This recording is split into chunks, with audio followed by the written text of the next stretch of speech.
Muy bien, buenos días para todos, ¿cómo están? Mi nombre es Julio Aguirre, médico veterinario y zootecnista, médico forense. Hoy estaremos conversando con todos ustedes, que muy puntualmente han iniciado ustedes esta transmisión y nosotros apoyándolos con el tema académico que nos convoca hoy, que es la criminología y la perfilación criminológica en violencias contra los animales, especialmente en el maltratador de animales.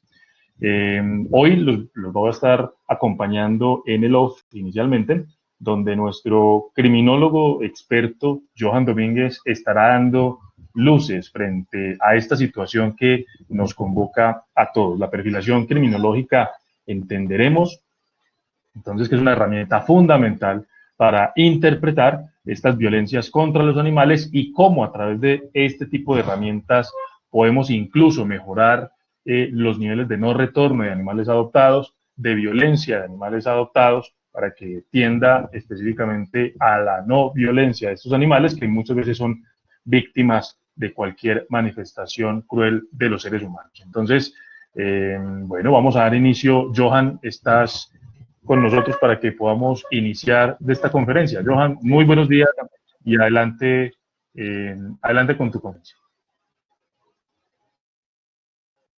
Muy buenos días para todos y todas.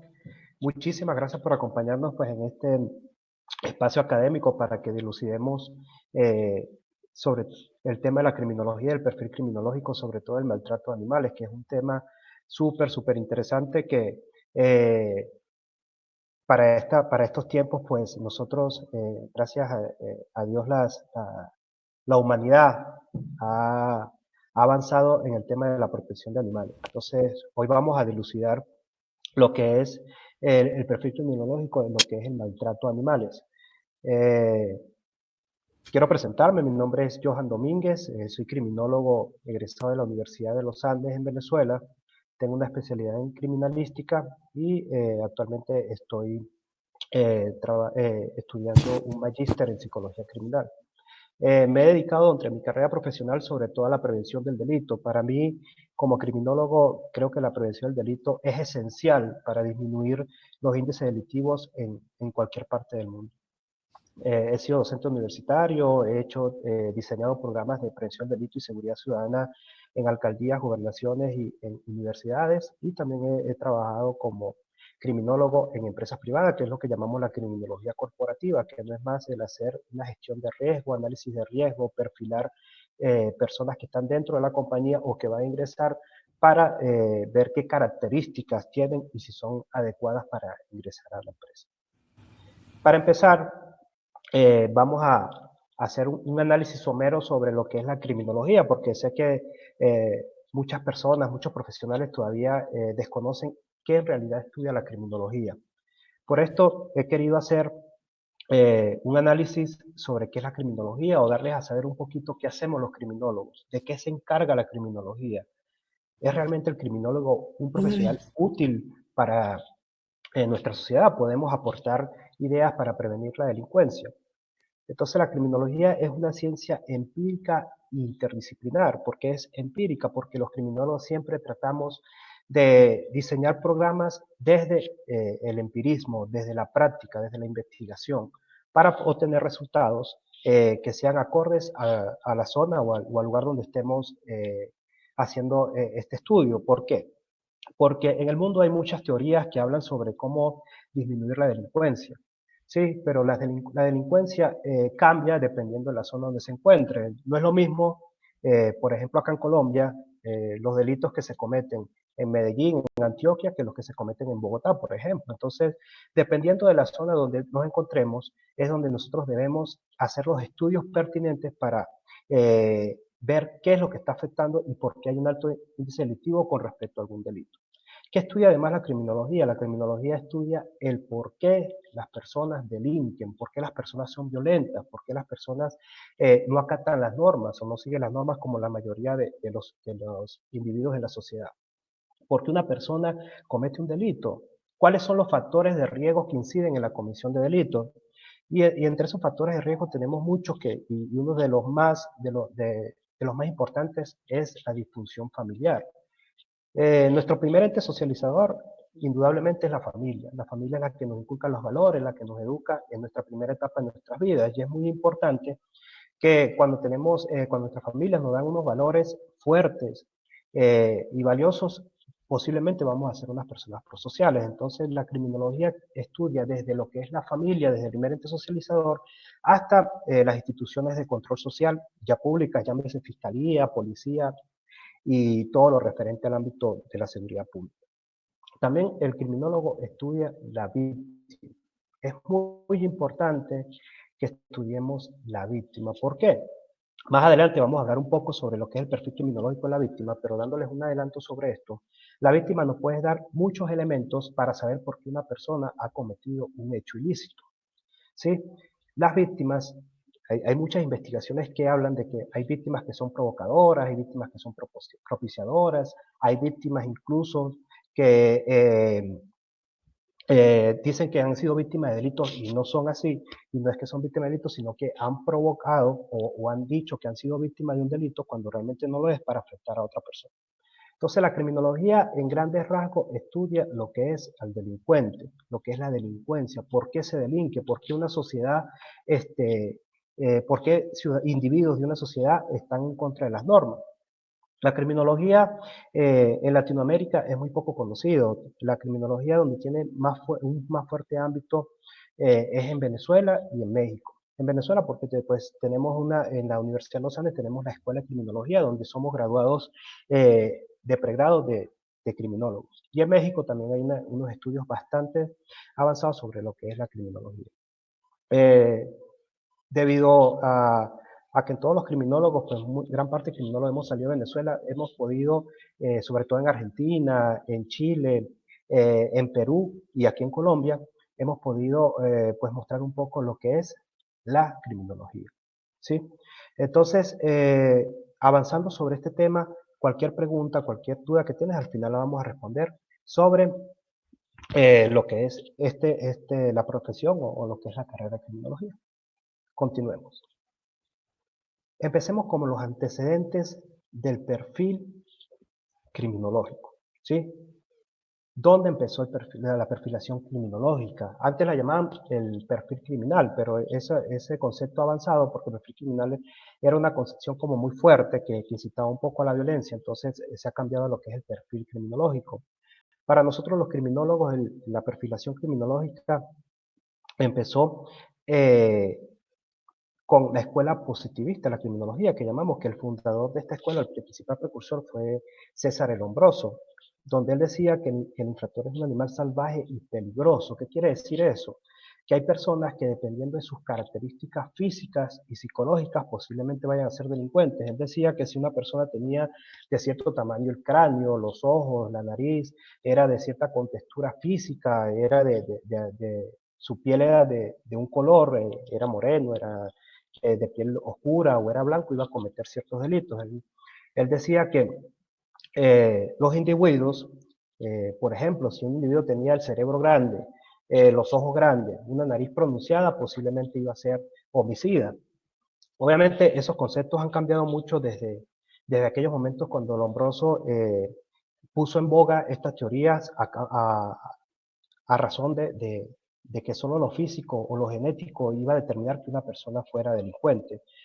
Obviamente nosotros los criminólogos en este momento la mayoría no practicamos o no precursamos mucho lo que es esta teoría, porque una persona no necesariamente porque tenga una estructura física o una contextura física va a ser delincuente. Creo que hay muchos factores sociales que, que pueden incidir en la comisión de delitos. Como les dije anteriormente, tenemos muchos factores de riesgo que pueden incidir en la comisión del delito y también lo que es las relaciones sociales inciden en que una persona pueda ser delincuente o no.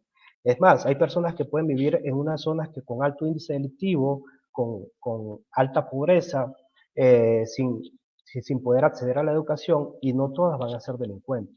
¿Sí? Aunque tengan esos factores en riesgo en contra, no todas van a ser delincuentes. Entonces, les quería mostrar esto de lo que era la escuela positiva de César Lombroso, para mostrarle a grandes rasgos cómo empezó el perfilamiento criminológico desde la criminología.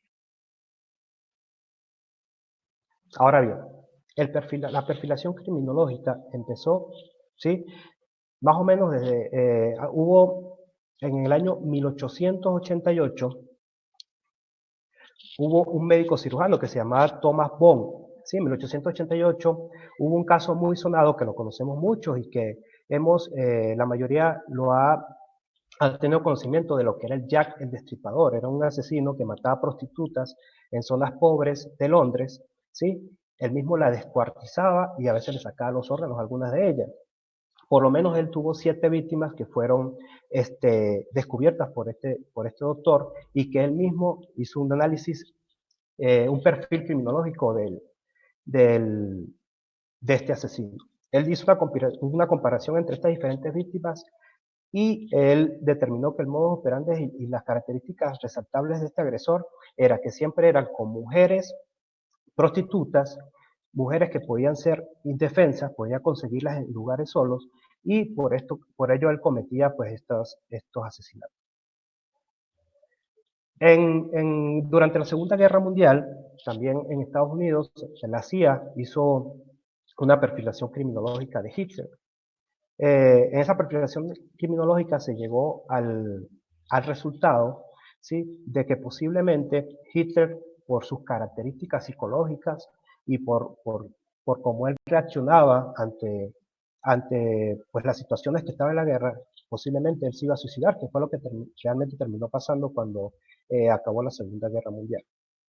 Ahora bien, ahondando ya en el, disculpe, ahondando ya en lo que es la perfilación criminología como tal, ya con evidencias, empezamos con lo que fue en Estados Unidos en 1970. Sí, empezamos con el FBI. El FBI fundó la Unidad de Ciencias del Comportamiento en Cuántico, eso fue en 1970. ¿Sí? Ellos empezaron inicialmente a utilizar los perfiles para reducir el número de sospechosos y conocer las características de estos asesinos o violadores en serie. Sí, pero después ellos lo extendieron su uso a otros procedimientos policiales, incluso llegaron a ser útiles para la delincuencia organizada, hicieron estudios sobre terrorismo, entre otros. Vale, en Cuántico, estos agentes del FBI empezaron a hacer entrevistas a los asesinos en serie que ya estaban recluidos o estaban presos en cárceles federales en los Estados Unidos, pudiendo hacer estudios sobre las características de los asesinos en serie. Vale, entonces esos estudios llevaron a poder, seguidamente pudieron hacer ver cómo podíamos estudiar a los asesinos en serie. Por ejemplo, cuando en el caso de Ted Bundy y de James Lee, que fue un asesino en serie muy reconocido en Estados Unidos, que les recomiendo vean ese documental que está en Netflix, se llama Asesino Confeso. Según él confesó, él mató más de 100 mujeres. ¿Sí? Y a él se le hizo un estudio porque él decía que él mataba a las mujeres porque cuando él era niño la mamá lo maltrataba, la mamá era prostituta y tenía muchos maltratos de la madre. Entonces, todos estos agentes del FBI en la Unidad de Ciencias del Comportamiento en Cuántico hicieron estudios profundos acerca de estos delincuentes que habían asesinado a personas, no solo asesinado, sino violado también, para determinar ciertas características o perfiles para poder disminuir o encontrar o descubrir otros asesinos en serie que pudieran estar actuando en el momento. Estos estudios fueron muy buenos para avanzar en lo que era la perfilación criminológica. Pero, ¿qué sucede?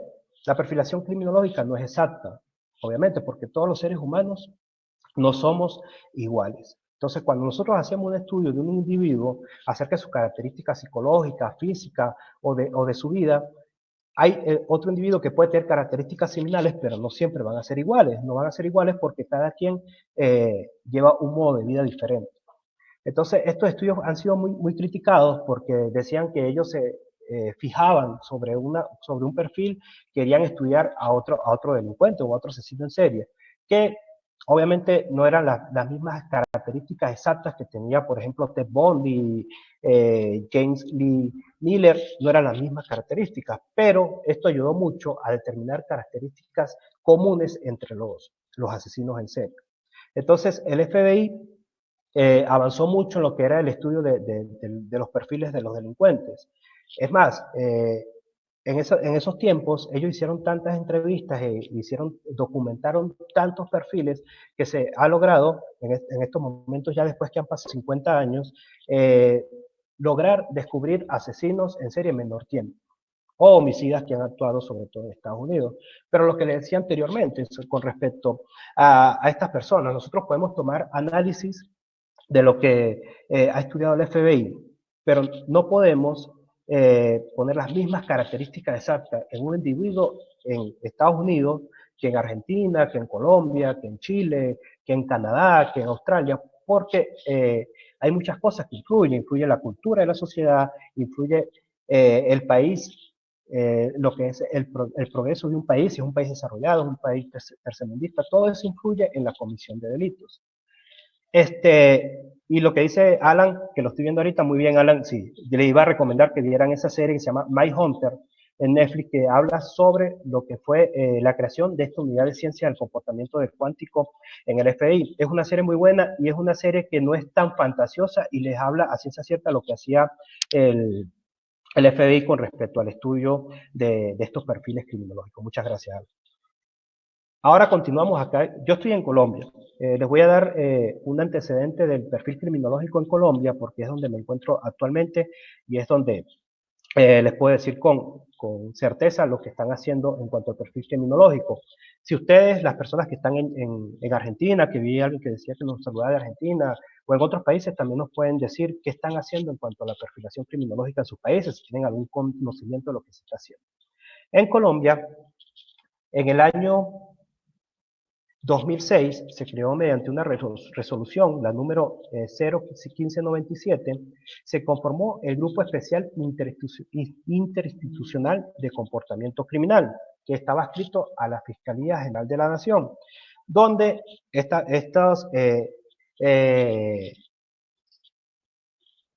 agentes, podríamos decirlo de esa manera, iban a empezar a hacer perfilación en la Fiscalía a delincuentes en Colombia. Después esto cambió en el 2007, según la resolución 04474, y se denomina la Unidad Especial de Análisis del Comportamiento Criminal de la Fiscalía, que está conformada por médicos forenses, por psicólogos, expertos en balística e investigadores criminales.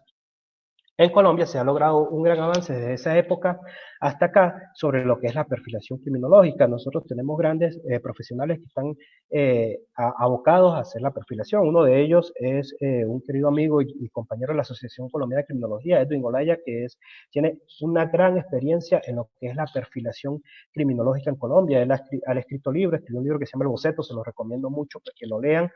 Y académicamente ha hecho miles de investigaciones y ya ha documentado todo lo que es la perfilación criminológica. Obviamente todavía en Latinoamérica estamos en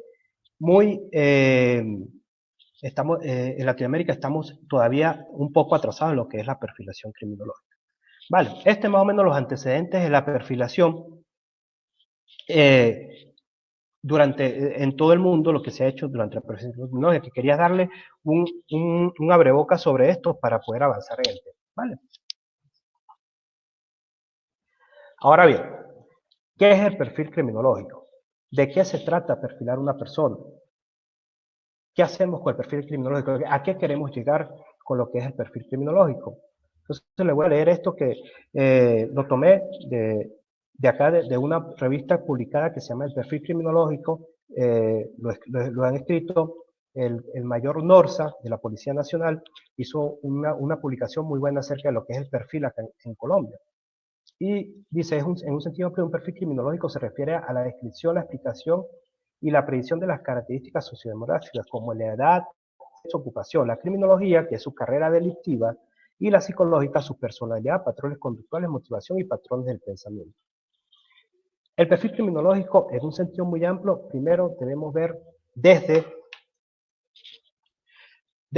que empezamos a estudiar un individuo. Yo al final de la clase les voy a mostrar una ficha criminológica más o menos qué es lo que hacemos para que ustedes puedan entender más o menos qué hace el criminólogo con respecto a la perfilación criminológica y así podamos entender mejor el tema. ¿De acuerdo? Entonces, el perfil criminológico no es solo entrevistar a un individuo y decir, bueno, él me está mintiendo, él tiene ciertas características físicas, él me habla eh, de ciertas cosas que le han pasado, no. El perfil criminológico es mucho más amplio que eso. Nosotros debemos determinar desde que comenzó su vida el individuo hasta el momento en que se está entrevistando para ver cómo ha sido toda esa etapa, el recorrido histórico de su vida para determinar por qué él ha sido un homicida, un violador, un maltratador de animales. ¿De acuerdo? Entonces, siempre vamos a empezar a preguntarle al individuo cómo fue su experiencia cuando era niño, cuando estaba con su familia, si fue una persona con una familia disfuncional, si tuvo mamá y papá, si fue violentado, si fue abusado. Todo eso es muy importante saberlo porque eso nos va a determinar características que nos van a llevar a poder dilucidar eh, por qué el individuo comete los delitos. Ahora, también debemos saber la carrera delictiva del individuo. ¿Por qué? Porque hay individuos que no solo cometen homicidios, o no solo maltratan a los animales, o no solo violan personas. Pueden empezar, un individuo puede empezar con su violencia, desde maltratar a un animal, maltratar a un niño, maltratar a una persona vulnerable, hasta cometer un homicidio o cometer otro tipo de delito. Entonces es muy importante que nosotros sepamos cuál ha sido la carrera delictiva de los individuos, ¿sí?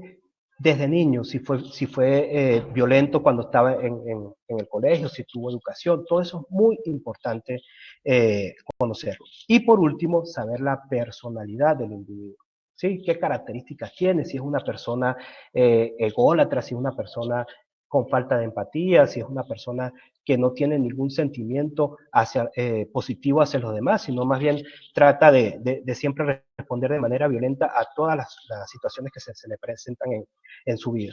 Entonces, el perfil criminológico es algo muy amplio y muy complejo. No es solo entrevistar a un individuo y preguntarle por qué asesinaste, por qué cometió este delito, por qué violó. No, eso es ya lo último, la entrevista ya es lo último para determinar desde el lenguaje corporal cómo se comporta el individuo, pero el perfil criminológico va mucho más allá. Las personas piensan, los que han visto Criminal Minds, piensan que es ir a un espacio y entre varios profesionales decir, no, mira, yo creo que es un tipo de 1,70 porque la víctima era de tantas contexturas y de una vez de ahí van a sacar quién es el individuo que ha cometido el hecho. No, no es así de fácil.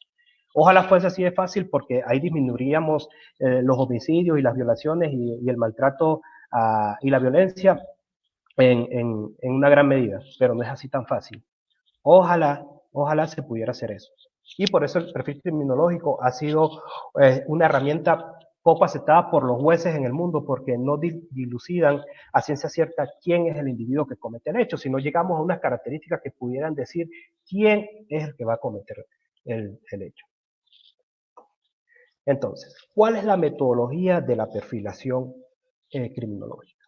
¿Sí? Debemos llevar ciertos pasos para hacer una perfilación criminológica, como le decía anteriormente. Una de ellas, o la primera de ellas, es la escena del crimen. Es sumamente importante la escena del crimen o el sitio del suceso. ¿Por qué? Porque la escena del crimen es donde vamos a saber los elementos que el victimario se llevó o dejó o cómo fue su modus operandi, que vamos a hablar de eso. En la escena del crimen es muy importante que se levante ese sitio del suceso de manera precisa. ¿Qué pasa en Latinoamérica?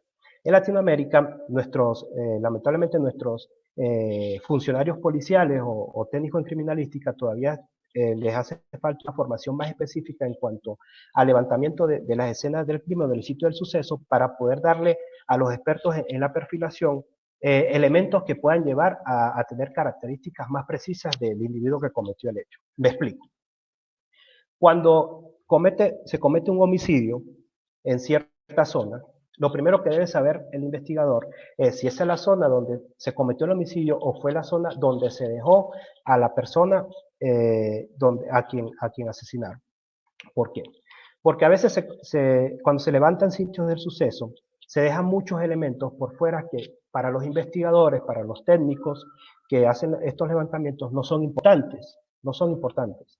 Pero para nosotros, los que vamos a perfilar, sí son importantes. Cualquier cosa mínima Cualquier cosa mínima, sea, no sé, les digo un lápiz, sea, no sé, una hoja quemada, lo que sea para nosotros es muy importante para determinar por qué el delincuente o por qué el homicida cometió este hecho.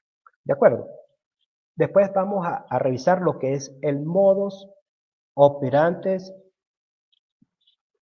el modus operandi y la firma. ¿Vale? ¿Qué quiere decir el modus operandi y la firma? En el modus operandi buscamos las conductas como cómo se aproximó el delincuente a la víctima. Si fue por engaño, por sorpresas, si la atacó, en qué zona las atacó, si fue en una zona de poca circulación de personas, si fue una zona donde había muchas personas, qué arma utilizó violencia para atacar a la persona. Todo eso lo determinamos en el modus operandi. ¿Cómo actúa el delincuente? Es muy importante saber cómo actúa el delincuente, porque si él comete diferentes delitos, con este modus operandi vamos a poder determinar que pudiera ser la misma persona. Si la persona llega y secuestra, por ejemplo, vamos a poner el ejemplo de un secuestro, secuestra a la persona, siempre en lugares deshabitadas, en un vehículo grande, eh, le, le, le aplica cualquier amenaza con un arma blanca o un arma de fuego. Todo eso es muy importante saberlo para determinar si es el mismo individuo el que está cometiendo el hecho. Vale. En cuanto a la firma, en cuanto a la firma, es importante saber la firma también del delincuente, porque esto nos va a dar muchos elementos para saber quién es el que está cometiendo el hecho. Las firmas son los rituales o conductas que revelan la fantasía del delincuente, ¿sí? Cómo deja a la víctima, qué acciones violentas utilizó, si utilizó mutilaciones, la forma en cómo dejó el cadáver, qué actos por post-mortem realizó, si abusó de la víctima después que la había sido asesinada, los trofeos que toma desde de la escena del crimen, llámese, o de la víctima, puede ser una prenda de ropa, puede ser un zarcillo, una cadena, puede ser algún elemento de donde cometió el homicidio. Es muy importante también saber la firma del delincuente. ¿Por qué? ¿Por qué? Porque el delincuente siempre para satisfacer pues, podríamos decirlo sexualmente, satisfacerse sexualmente de los hechos que comete, él va a dejar una firma. ¿Cuáles son esas firmas? Pueden ser las firmas directamente a la víctima o no pueden ser a la víctima, podemos llamarlo directa o indirectamente, en este caso. Por ejemplo, el maltrato de animales. El maltrato de animales puede ser que se lleve, no sé, la oreja de un animal, puede ser que lo descuartice, puede ser que le corte la cabeza y lo deje en algún sitio para dejar como firma de que él cometió ese hecho. La firma es muy importante porque vamos a determinar si es también el mismo delincuente o una persona, que la misma persona la que está cometiendo el hecho. ¿De acuerdo? Ahora bien, otro elemento sumamente importante es el perfil geográfico. El perfil geográfico nos va a decir más o menos dónde se ubica el victimario. ¿Sí? Según investigaciones que se han hecho durante muchos años, el delincuente siempre actúa dentro de su zona de confort. ¿Qué quiere decir eso? Que el delincuente actúa desde donde él se ubica, donde él vive, donde es su zona de residencia, casi siempre los delitos los va a cometer en un rango de 2 kilómetros aproximadamente. ¿De acuerdo? ¿Qué quiere decir eso? Que el delincuente siempre busca cometer los delitos donde se sienta cómodo, donde no se sienta en peligro, porque nosotros siempre nos ponemos al lado de la víctima, que las víctimas cuando son víctimas, valga la redundancia, de un delito, tienen un gran temor, por supuesto que es así, pero los delincuentes, los victimarios, también sienten un gran temor y nerviosismo de ser atrapados. Entonces, pues ellos siempre actúan en su zona de confort. Por eso, cuando los asesinos en serie, la mayoría de los asesinos en serie que han cometido homicidios, ellos siempre actúan en un rango cerca a su zona de confort. No necesariamente tienen que ser esos 2 kilómetros que yo les estoy diciendo, sino que puede ser un poco más grande la distancia, pero no van a salir de su zona de confort, siempre van a estar en zonas donde ellos se sientan seguros, donde ellos puedan actuar sin ser descubiertos. Y por eso es muy importante hacer un perfil geográfico, porque podemos determinar ciertos individuos que están dentro de esa geografía para poder tratar de descubrir quién ha cometido el hecho. Y por último, tenemos la victimología. La victimología es una de las cosas más importantes en el perfil. ¿Por qué? Porque la víctima habla. La víctima habla. Así la víctima ya está muerta, no puede dar ninguna entrevista, o sea un animal también que no puede, que obviamente los animales no hablan. Ellos hablan, ¿sí? La forma en que quedó la víctima. Si ¿cuál era la posible relación de la víctima con el victimario? ¿Dónde trabajaba la víctima? ¿A qué se dedicaba? Por ejemplo, las mayores personas que son víctimas son o las prostitutas o mujeres que se encuentran solas, niños y personas mayores. ¿Por qué? Porque son personas vulnerables, personas que el victimario puede atacar fácilmente sin poder ser evadido. Entonces, es muy importante estudiar la victimología de lo que es el perfil criminológico. Ahora bien, si la víctima queda con vida y puede conversar con el agente o con el funcionario que la va a entrevistar, es sumamente importante hacer una entrevista profunda a la víctima. Obviamente respetando pues los efectos postraumáticos que tiene la víctima después de un suceso como esto, pero es muy importante porque la víctima nos va a dar detalles que no lo vamos a poder determinar mediante la escena del crimen, el modus operandi o el perfil geográfico. La víctima nos va a decir cómo era el individuo, cómo iba vestido, si tenía un medio de transporte, si fue cerca de su casa, si fue en su trabajo. Eso nos va a dar grandes elementos para poder descubrir al victimario. Ahora sí, vamos a adentrarnos en lo que es el perfil criminológico del maltratador de animales.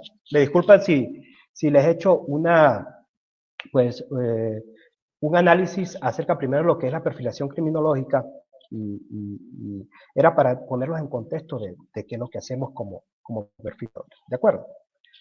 Ahora bien, ¿qué es el maltrato animal?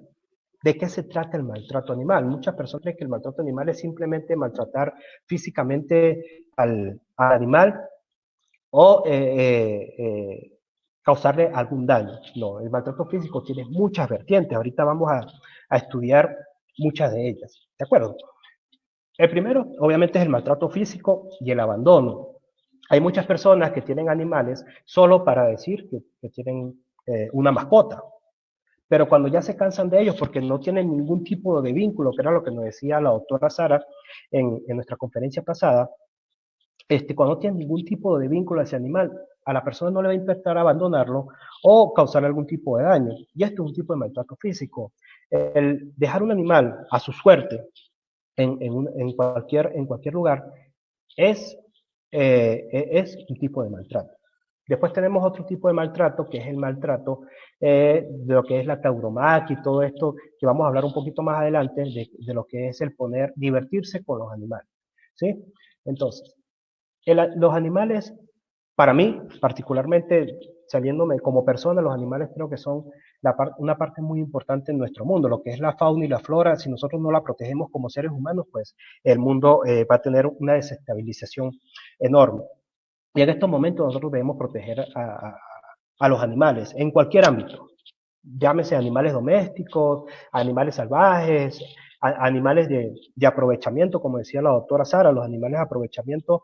Hay personas que no hacen el aprovechamiento del animal de forma debida, sino que abusan de mí. Entonces, el maltrato animal ahora está muy en boga porque nosotros, la mayoría de las personas, estamos en defensa de proteger a los animales, porque es que ellos, sea cualquier tipo de animal, son indefensos, así sea un tigre, sea un oso, ellos actúan por instinto, ellos no tienen racionalidad y ellos simplemente están indefensos a lo que podamos hacer nosotros como humanos. Ahora bien, ¿cuáles son los tipos de maltrato animal? Yo quise poner los tipos de maltrato animal, porque me parece muy importante que nosotros sepamos de que no solo hay unos tipos los que son comunes, sino que hay otros. Y el primero de ellos son los animales en circo.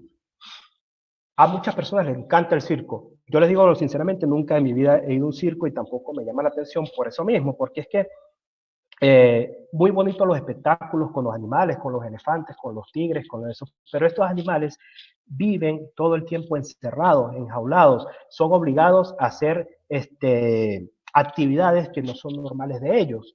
Entonces, este es un tipo de maltrato bastante fuerte en contra de los animales. Después tenemos la caza, que pues su mismo nombre dice, el cazar animales está totalmente prohibido en muchas partes, aunque algunos lo hacen. ¿Sí? Tenemos la explotación en la industria alimenticia. Esto es muy importante que lo tomemos. Yo sé que como seres humanos, pues todos queremos comer carne, pollo, pescado y todo eso, pero hay una explotación en ciertas industrias donde están dañando lo que es la supervivencia de los animales, ¿sí? Cazándolos o tratando de sustraer los animales para venderlos para el consumo humano. Entonces la industria alimenticia a veces ha sobrepasado lo que pueden hacer normalmente para proporcionarnos pues, los alimentos proteínicos que debemos tener como seres humanos, han abusado de esto. Y hay animales que están en peligro de extinción gracias a esto. En contra tenemos la humanización de los animales. Hay muchas personas, está bien tener mascotas, además yo tengo 2 perritas que son mi adoración, pero hay personas que ya tratan de humanizar el animal, que el animal sea un humano más. No, los animales no son humanos. Hay animales que están hechos para ser mascotas domésticos, como los gatos, los perros y algunos otros, pero hay personas que tienen, no sé, tienen un mono, tienen un tigre, y los quieren humanizar para que sean sus mascotas. Eso va contra las leyes de la naturaleza. Y eso también es una forma de maltrato animal. Ahora continuamos con la tauromaquia, que es el maltrato animal más fuerte que yo conozco. Muy bien, Gina, sí, las tortugas también, sí, las toman como animales domésticos.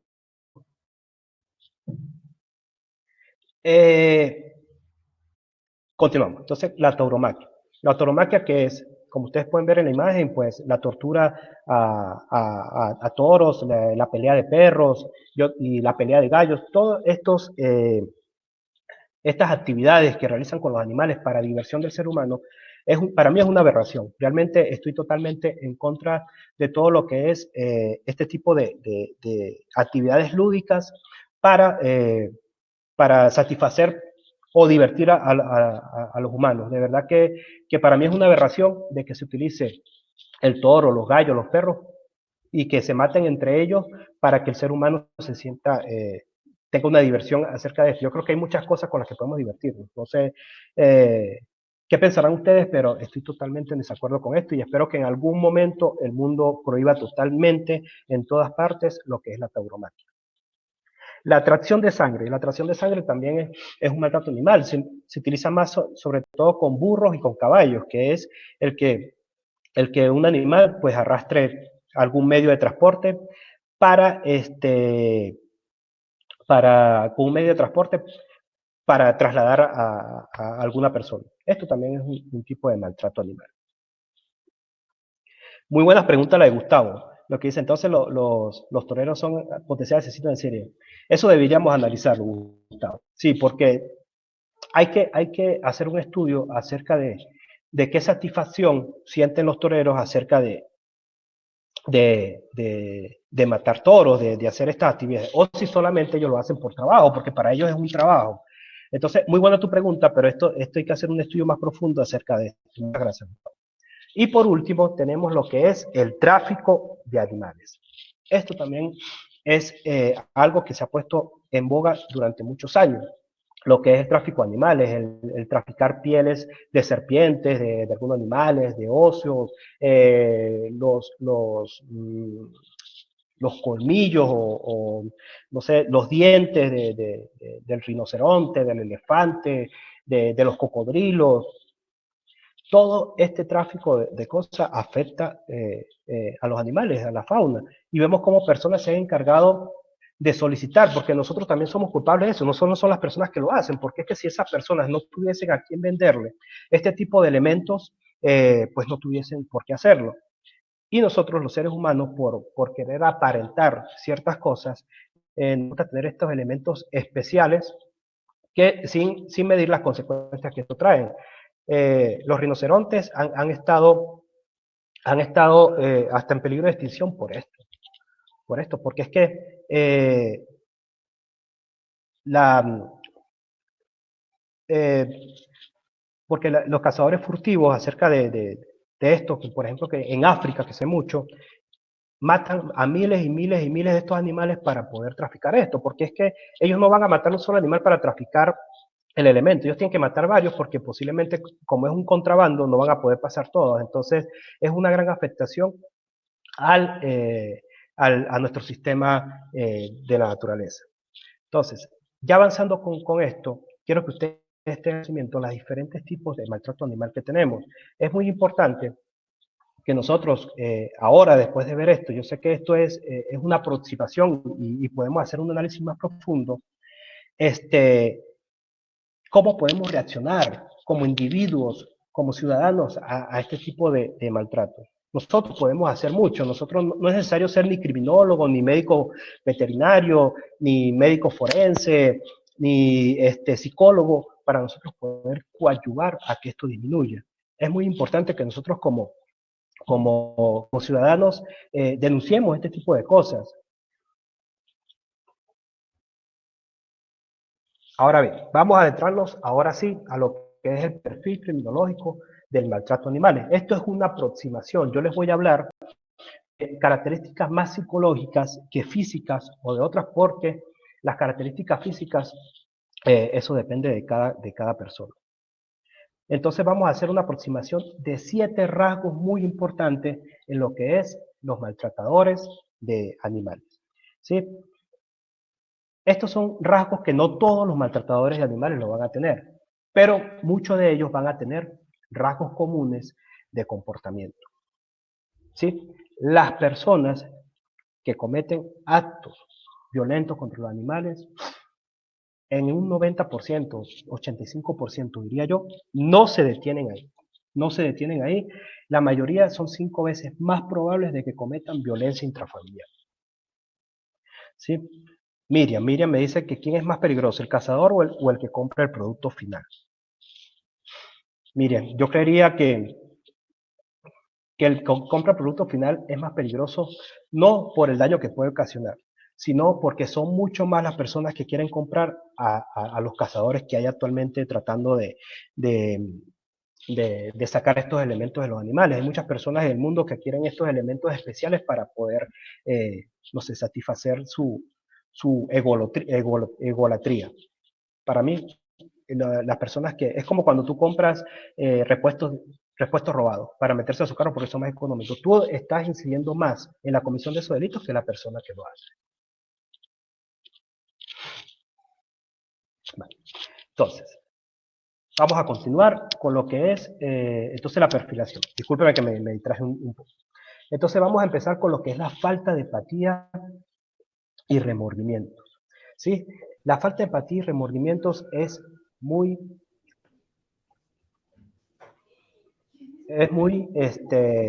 muy común en los maltratadores de animales. ¿Por qué? Porque para el maltratador animal es muy difícil ponerse en el lugar del otro.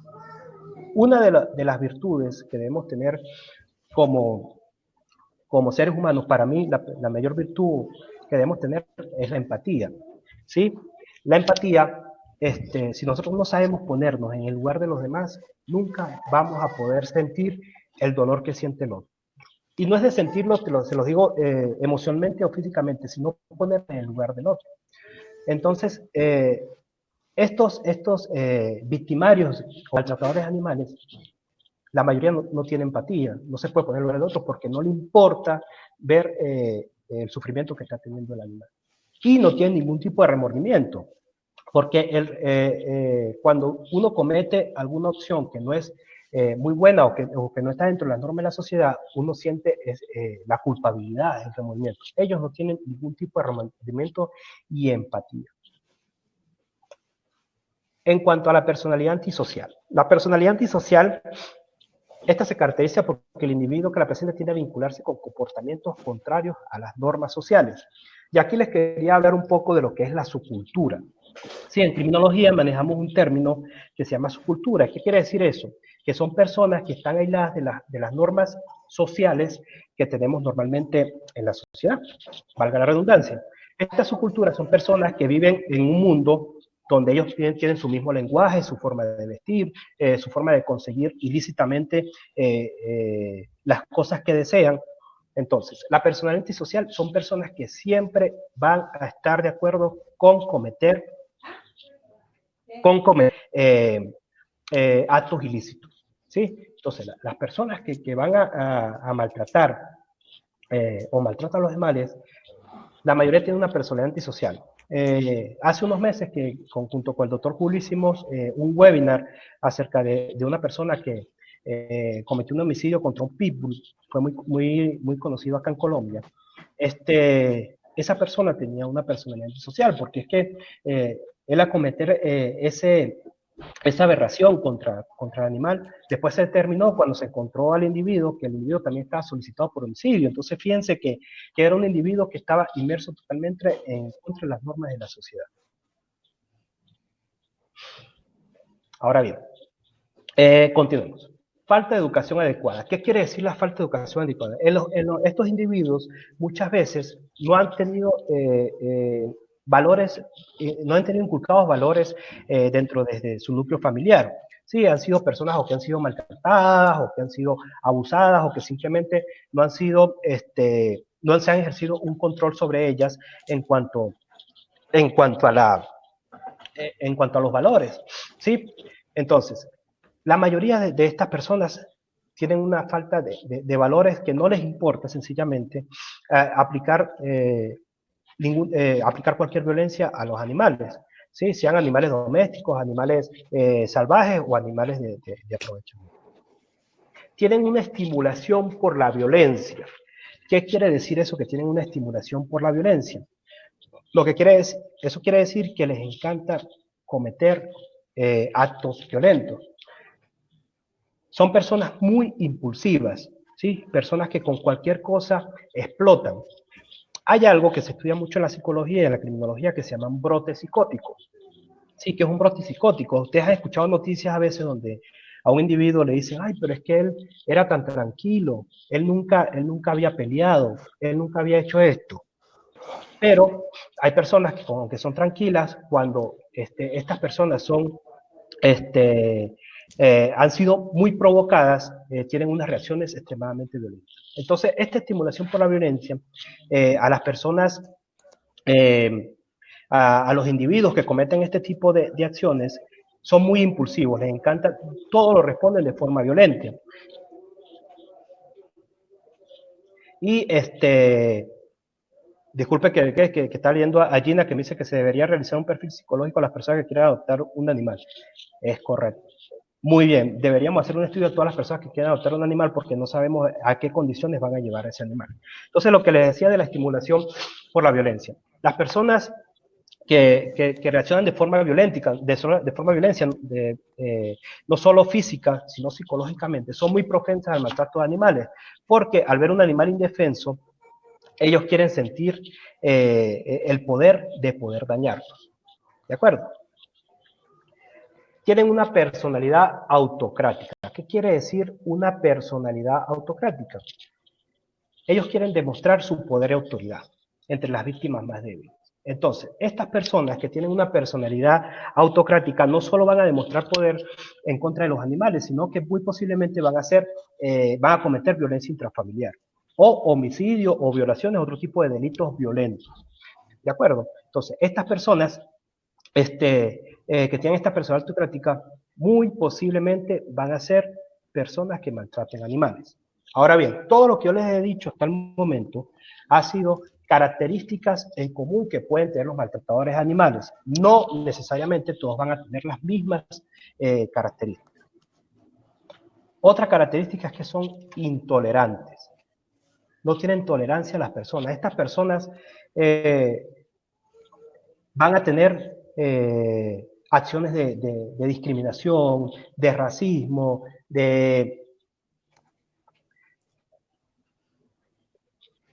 de sexismo, ¿sí? Estas personas son personas que les gusta discriminar a cualquier persona o a cualquier objeto vivo que tenga acto. Sí, son personas que pueden ser homofóbicos, pueden ser racistas, pueden discriminar a compañeros de trabajo, a sus familiares, amigos, porque realmente son intolerantes, no tienen ningún tipo de tolerancia hasta en ninguna relación personal que tengan en su vida. Y por último, son personas egoístas. No les importa otra cosa sino ellos. Les importa satisfacerse personalmente para poder ellos satisfacer sus necesidades. ¿Sí? Estas personas egoístas, cuando maltratan a un animal, se sienten con poder, sienten de que ellos pueden hacer cualquier cosa en contra de, de cualquier persona o animal sin poder ser castigado. Las personas que son egoístas, que tienen estas características, son personas que no les importa nada, son personas solitarias, son personas que tienen muy pocas relaciones afectivas o relaciones sociales, porque simplemente son personas que viven para satisfacerse a ellos mismos. Después de esta aproximación que tuvimos, estas características que tuvimos al maltratador animal, vamos a hacer unas conclusiones acerca de lo que es la perfilación criminológica del maltrato de animales. ¿A qué quiero llegar yo con este abordaje que hicimos? Yo sé que es un abordaje muy por encima de lo que realmente podemos hacer, pero queríamos traer con esto,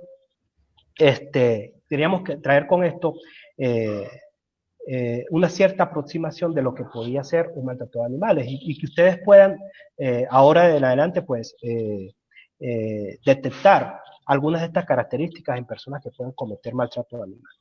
¿Sí? Entonces, ¿qué hace el perfil criminológico de un maltratador de animales? Lo que decían, ahorita no recuerdo el nombre, que era el de perfilar a una persona que va a adoptar un animal. Es sumamente importante hacerlo. Es sumamente importante hacerle una entrevista a la persona que va a adoptar un animal. ¿Por qué? Porque nosotros desconocemos totalmente cuál es la vida de esa persona. Si es una persona que vive sola, si es una persona que ha tenido algún tipo de violencia contra otras personas o contra animales, si es una persona que está en la capacidad de poder tener ese animal en su casa y no tenerlo solo como un trofeo, sino poder de verdad tratar y cuidar a este animal. Entonces es muy importante que nosotros hagamos estas entrevistas a personas que van a adoptar animales. En cuanto ya a lo que es la comisión de delitos en cuanto al maltrato animal, es muy importante todo lo que está haciendo la Asociación de Medicina Veterinaria Forense acá en Colombia, presidida por el doctor Julio César, porque podemos determinar mediante la perfilación y la autopsia animales qué tipo de personas con qué características están cometiendo estos maltratos con los animales. Y así poder determinar y prevenir posibles hechos en contra de los animales. Entonces, la perfilación criminológica o la perfilación criminal va muy basada a encontrar características y elementos que nos puedan ayudar a prevenir otros hechos similares. ¿Sí? Me explico. Aún debemos investigar más y crear más a fondo, documentar más lo que es la perfilación, porque como le dije, en este momento pues no tenemos una investigación a fondo donde la perfilación sea aceptada, por ejemplo, por los jueces en tribunales para poder determinar o acusar a un individuo de cometer un hecho.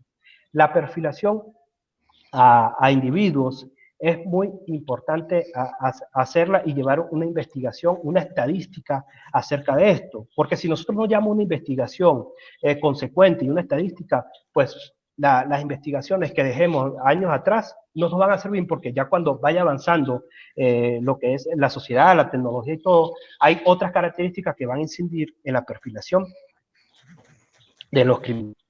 Entonces, ¿a qué queríamos llegar con esto? ¿Qué conclusiones queríamos llegar? Queríamos, con la perfilación criminológica, hacer ciertas determinaciones en cuanto a los posibles maltratadores de animales. ¿Y cuáles son los posibles maltratadores de animales? Son personas que han vivido han tenido una infancia violencia o una infancia con abuso, o son personas que han sido abandonadas. La mayoría de estas personas cometen maltratos a los animales porque simplemente no tienen una empatía hacia ellos, porque con ellos nunca recibieron ningún amor por parte de sus familiares. Son personas que les encanta ser violentos, que les divierte la violencia, ¿sí? Cuando hay personas que les causa un gran morbo ver personas descuartizadas, personas muertas, accidentes de tránsito. Estas personas posiblemente puedan ser maltratadores de animales. Entonces, ¿de qué nos sirve este perfil cuando nosotros determinamos estas características? Nos sirve en una zona, pongamos un ejemplo, acá en Medellín, se determinó o se descubrió que 10 perros fueron maltratados. Y fue en una zona acá en Medellín. Entonces, gracias a la perfilación que tengamos estos maltratadores de animales, podemos tal vez determinar en qué zona más o menos fue que puede estar el perpetrador de estos hechos, quién más o menos, qué característica puede tener este perpetrador y así saber más o menos qué individuos puede estar relacionados con estos hechos. Entonces, para mí ha sido muy agradable estar con ustedes en una hora, ya se nos acabó el tiempo, tratando de dar una aproximación. Hubiese querido darles algo, mucha más información de lo que es la perfilación, pero vamos a seguir trabajando y haciendo este tipo de actividades para poder dar a conocer lo que podemos hacer en la defensa de los animales. Y estoy sumamente agradecido con el doctor Julio Aguirre, con Aleja y con todo el equipo de la Asociación de Medicina Veterinaria Forense y Animal Defense por esta invitación. Espero haberles aclarado algunas de las dudas. Sé que muchos quedaron con dudas o no les es suficiente porque en estos tiempos de cuarentena, pues el hambre de tener más conocimiento es bastante, pero vamos a seguir trabajando en ello. Esperamos desde acá, desde el criminólogo acá en Colombia, pues poder hacer más en cuanto a la planificación de maltratadores de animales, de homicidas, de otro, y poder ayudar en lo que podamos hacer como profesionales. Mil gracias a todos ustedes por haberse conectado. De verdad, encantado y orgulloso de poder haber hecho esto. Johan, muchísimas gracias. Vamos entonces a manera de conclusión, y a todos los que están pues conectados también muchísimas gracias. Sus comentarios han sido muy enriquecedores. Yo le quiero recordar a Iván Juárez que nos comenta, nos hace una apreciación en los comentarios, que el síndrome de Moisés, dice él, si escucha voces o hace un arca. Recuerde que el que hizo el arca no fue Moisés. Bueno, vamos a responder unas preguntitas, pero antes, Johan, recordarle a los que están con nosotros en este momento que la perfilación criminológica inició como una intuición. Esto fue en el siglo pasado, donde algunos interesados en la descripción de los fenómenos violentos, pues intuían cómo podía actuar un criminal. Hoy, por ejemplo, mucha gente todavía considera que la perfilación criminológica es un tema de intuición, y lo vemos nosotros. Por ejemplo, cuando hablamos con personas, podemos detallar que algunos comportamientos de las personas nos indican a nosotros que podría eventualmente tratarse de una persona violenta. Pero hoy ya nos queda muy claro que la perfilación criminológica es una técnica que utiliza metodología científica para llegar a su objetivo principal, digamos que funcionando como una herramienta para explicar y predecir conductas no deseables. Y eso es lo que conocemos nosotros como los delitos. Pero para identificar estas conductas no deseables, pues ya nos quedó claro que debemos utilizar la evidencia identificada en el crimen o en la situación violenta, que tiene que ver con los animales. Y ahorita lo amplió pues Johan apropiadamente y lo comentaremos nosotros en un momento. Entonces, ¿cuál es el objetivo? Al final, es poder caracterizar al criminal psicológicamente, pero haciendo énfasis en dos situaciones que para nosotros es sumamente importante. Las dos situaciones es el modus operandi, que ya vimos que puede ser variable, y la otra es la firma personal, que la firma personal no es variable, es más constante. Entonces puedo tener un mismo criminal actuando en diferentes hechos punibles o hechos violentos que pueden ser diferentes, por ejemplo, uno con arma de fuego, otro con un arma contundente, pero la firma criminal la víctima personal es la que va a ser más constante y es allí donde los médicos forenses o los que hacen las valoraciones médico-legales deben poner especial atención. La metodología, entonces, desde la psicología jurídica hemos incluso conocido que hay un análisis que debe realizarse en el sistema de triple respuesta, donde se integra la conducta, la cognición, y el afecto de la persona que realiza el hecho violento. También debemos determinar qué mensajes busca la persona cuando realiza este acto. Saben ustedes que animales, por ejemplo, como perros potencialmente peligrosos tipo pitbull, pitbull o animales que se consideran como agresivos, pues cuando encontramos un crimen contra ellos, pues saben ustedes que tiene implicaciones muy diferentes. Ahora, si es un animal cachorro, por ejemplo, que está en un hogar, en una familia, pues el mensaje va a ser muy diferente también de este animal. Entonces, a pesar de que son biocidios, ambos, es decir, la muerte de un animal pitbull y la muerte de un animal felino, cachorro, sus consideraciones son muy diferentes. El tercero es la motivación. ¿Qué motiva a una persona a agredir a un animal o a darle muerte a un animal? Y aquí es donde tenemos que considerar el panorama completo, donde pasamos de expresiones culturales como las corridas de toros, incluso a las explotaciones pecuarias, al tener animales, por ejemplo, enjaulados y que se mueran, a tener animales que sean destinados para el consumo de carne, de leche o subproductos. Estas muertes tienen formas de vinculación diferentes, pero la motivación también será diferente para ellos. Motivaciones accidentales y no accidentales. Y por último es la relación con la víctima. ¿Qué relación tiene la persona que agrede a los animales con la víctima? Cuando la relación es muy cercana, el maltrato animal se configura como similar al maltrato infantil. Bueno, dentro de las preguntas me quiero anticipar que hablaban de lo del gen MAO, la monoamino-oxidasa, y sí, yo recuerdo que fue una ponencia del profesor de neurología de la Universidad de California, el profesor James Fallon, cuando decía que este gen guerrero, según lo interpretaba él, que este gen guerrero generaba una mutación que provocaba un bajo control de los impulsos agresivos. Saben ustedes que la serotonina es es un neurotransmisor que nos permite a nosotros tener una estabilidad emocional adecuada para no caer en situaciones de éxtasis o de depresión.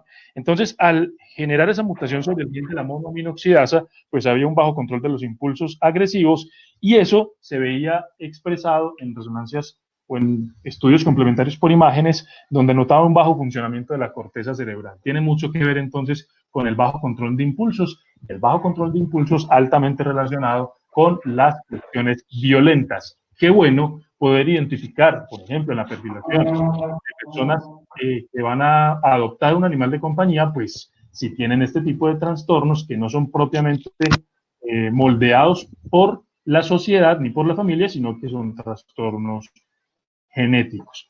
Por último, entonces, ¿qué debe abarcar un perfil criminológico para los maltratadores de animales? ¿Qué debe abarcar? Características descriptivas y de la personalidad hipotéticas. Es aquí donde yo siempre soy enfático y Johan estará de acuerdo en que cuando tengamos que dar en adopción un animal o incluso las personas que venden animales, por ejemplo, equinos, pues que nosotros sepamos cuáles son las características que no queremos en esa persona que está adoptando o comprando el animal. Recuerden que son características hipotéticas porque a pesar de ser una técnica científica, pues no estamos 100% seguros que la persona pueda tener, que todos los rasgos que estamos describiendo puedan desencauzar después en un acto violento, sino que tiene altos niveles de probabilidad.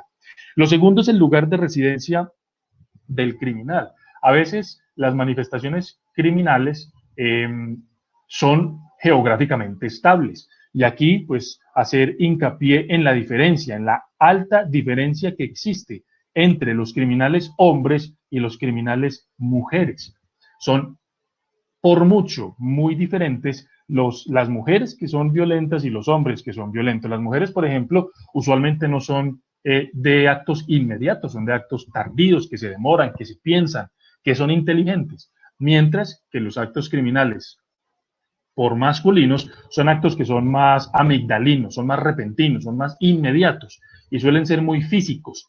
Por eso es que hoy, en cientos de registros de valoraciones forenses, los hombres son los que más se llevan, digamos que la tasa estadística de comisión de delitos contra los animales, sobre todo en biocidios, que son las muertes a animales. También el lugar de actuación de la persona criminal con las víctimas, usualmente donde se encuentran las víctimas de esta persona, se encuentran en la calle, se encuentran en la casa, se encuentran en sitios de espectáculo público como las manifestaciones que contamos ahora, o se encuentran en otro lugar, en el bosque, por ejemplo. Esto es importante para nosotros porque nos da cuenta de la forma comportamental o psicológica en la que actúa la persona que está cometiendo el delito. Cuarto, la probabilidad de reincidencia. Para las autoridades es fundamental saber si el animal fue muerto y puede reincidir la conducta de la persona o si fue un hecho circunstancial. Ustedes lo preguntaban hace poco en los comentarios y decían es que qué posibilidad de reincidencia hay. Pues puede haber o muy poca o nula posibilidad o muy alta posibilidad de acuerdo a la información que recibamos nosotros de manera anterior.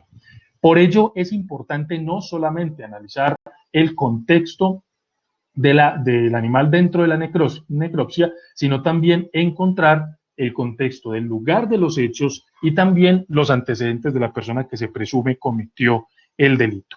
¿Para qué? Pues para hacer una vinculación del caso actual con otros casos no resueltos. Miren, la perfilación criminológica tiene una función muy importante y es buscar reducir el número posible de sospechosos. Cuando alguien mata a un animal, cuando comete un acto de biocidio, pues sabemos que no siempre vamos a encontrar a la persona que lo cometió, porque mata al animal y lo tira a la calle o lo esconde y de pronto nadie nos puede servir como testigos. Entonces, la perfilación criminológica nos sirve para acercar o reducir el número posible de sospechosos. Pero cuando reducimos el número posible de sospechosos, tenemos que dar cuenta de otra información pues, de la que hemos mencionado y comentó también Johan. Y por último, la forma de manejar los medios de comunicación también es uno de los objetivos o de lo que debe abarcar el perfil criminológico, porque hemos visto nosotros que cuando hay un acto de maltrato animal, usualmente se sube la información en plataformas como redes sociales y eso puede ser contraproducente para el proceso de investigación. Recuerde que una de las metodologías era encontrar la motivación del delincuente y a veces la motivación del delincuente radica nada más que en el hecho que su actuación sea conocida públicamente. Se regocijan y encuentran felicidad cuando sus hechos son de conocimiento público. Entonces no podemos dar pie a que esta motivación se logre saciar a través de un mal manejo en redes sociales. Esto es parte entonces de lo que teníamos preparado para hoy. Hay muchísima información adicional, pero esperamos que en la próxima conferencia donde hablamos del psicópata, donde ampliaremos un caso en compañía de nuestro criminalista Daniel Zuluaga, también acompañado por Johan y por mi persona, vamos a hablar de un caso muy puntual sucedido en la ciudad de Medellín, donde los rasgos psicopáticos transgreden cualquier tipo de normalidad o de acto esperable en nosotros. A todos, muchísimas gracias por su participación. Esperamos seguirnos encontrando en este espacio de cátedras forenses con todo lo que Animal Defense y Medicina Veterinaria Forense de Colombia tiene preparado para todos ustedes. Recuerde que en las redes sociales podemos ampliar las inquietudes y las respuestas a lo que sucedió en la conferencia de hoy. Que tengan todos un muy feliz día.